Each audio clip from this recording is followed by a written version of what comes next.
안녕하세요. 오늘의 사연은 어느 신부님이 보내주셨습니다. 시부모님 생신을 챙겨드리는 문제로 크게 다투고 이혼까지 생각하신다는데요. 과연 무슨 사연일지 지금부터 읽어보겠습니다. 안녕하세요. 설마 시어머니 생일 챙겨드리는 문제로 이혼 이야기가 나올 줄은 몰랐습니다. 이혼 이야기를 먼저 꺼낸 건 저인데요. 지금까지도 제 언동이 잘못되었다고는 생각하지 않아요. 결혼 직전까지 저더러 성질 죽이고 살라고 하시던 다소 가부장적인 면을 가지고 있던 우리 부모님도 이 사안에 대해서는 전적으로 제 편입니다.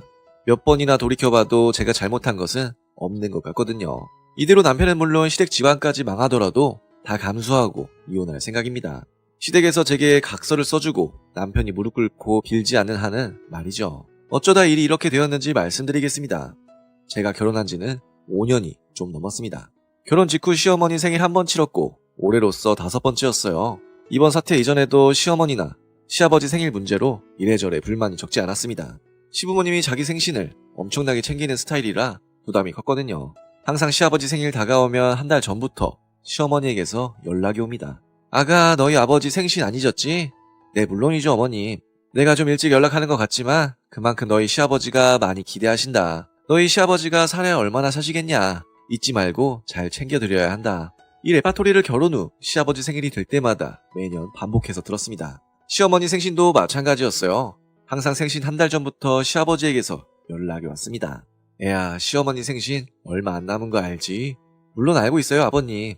우리가 살아야 얼마나 살겠냐. 이번이 마지막일지 모른다는 생각으로 나나 우리 아이프나 생신 꼭꼭 챙겨야 한다. 이런 말 한 번 듣는 것으로도 엄청 부담되지 않나요? 저는 이런 말을 매년 반복해서 들었습니다. 사람이 생일을 챙기는 게 추해 보일 줄은 몰랐는데 우리 시부모 보고 그럴 수 있다는 걸 깨달았죠.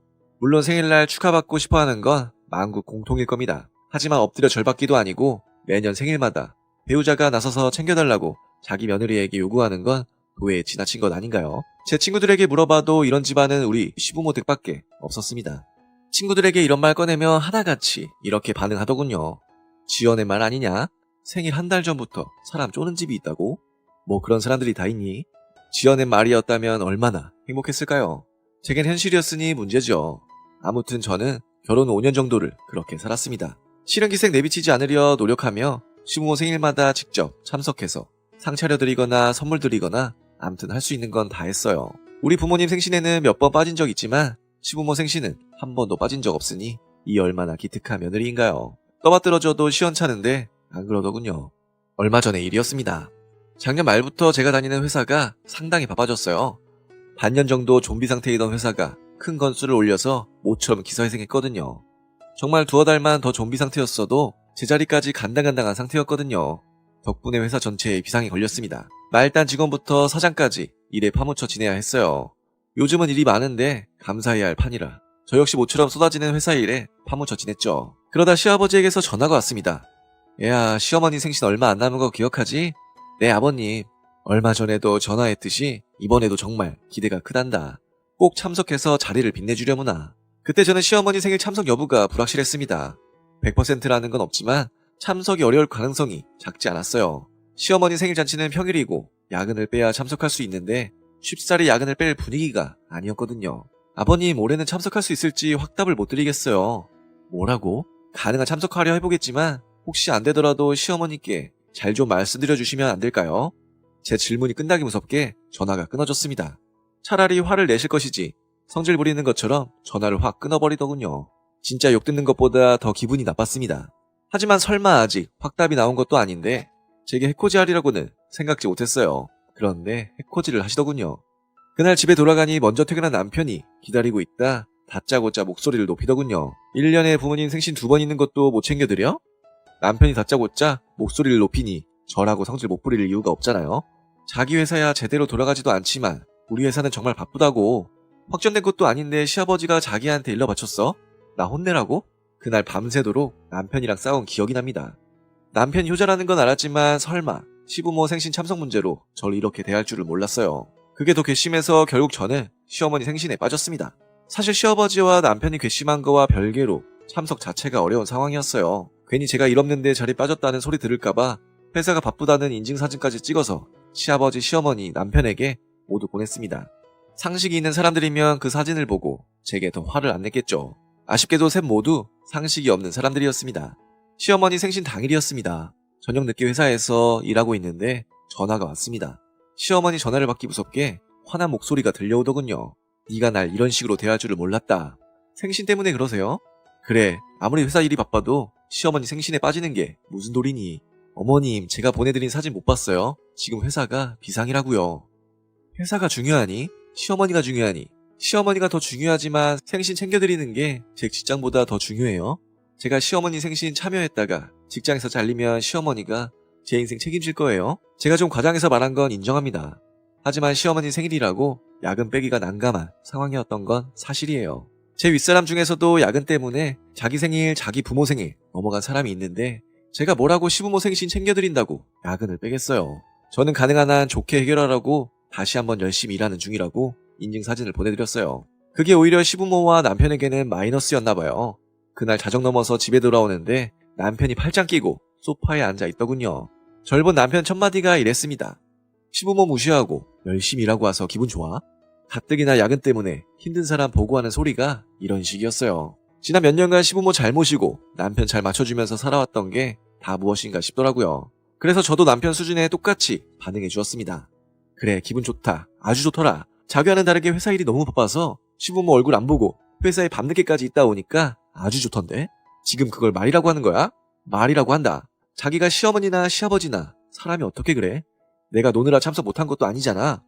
1년에 2번이는 시부모 생일도 못 챙겨드리는 게 며느리야? 나중에는 그냥 고려장 치르자고 하겠다.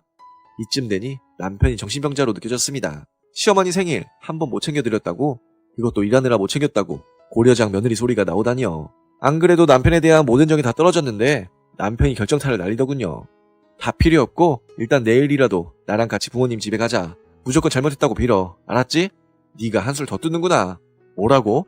진짜 듣자 하니까 개소리도 어느 정도여야지. 너희 부모가 정신 나간 소리 해도 네가 말려야 할 판에 한술 더 뜨고 앉아있어? 도저히 남편이라는 인간과 나아가 그 새끼를 낳은 시부모와 상종하고 싶지 않았습니다. 그날 새벽까지 싸우다 경비실에서 왜 새벽에 소란이냐고 연락이 왔어요. 그 연락을 받기 무섭게 저는 가방 싸서 집을 나왔습니다. 그대로 출근해서 회사에서 밤까지 지내고 집이나 시댁은 쳐다도 안 보고 바로 친정에 갔죠. 우리 엄마나 아빠나 결혼할 때부터 시댁에 잘 맞춰달라고 신신당부를 하셨거든요. 그런 분들이 제가 당한 이야기를 들으니 분개하십니다. 사돈댁이 그랬단 말이야? 못 믿겠으면 전화해보세요. 그리고 제가 그 사람들에게 인증사진 날려드린 것도 보고요. 뭐 이런 사람들이 다 있어? 그러게요, 아빠. 나 이혼할 생각이니까 남편이나 시부모님에게 빌려준 돈 다 빼세요. 그래야겠다. 시댁이나 남편이나 우리 집안에서 빌린 돈이 적지 않았습니다. 이미 받기로 한 기한은 넘었지만 눈 감아주고 있었죠.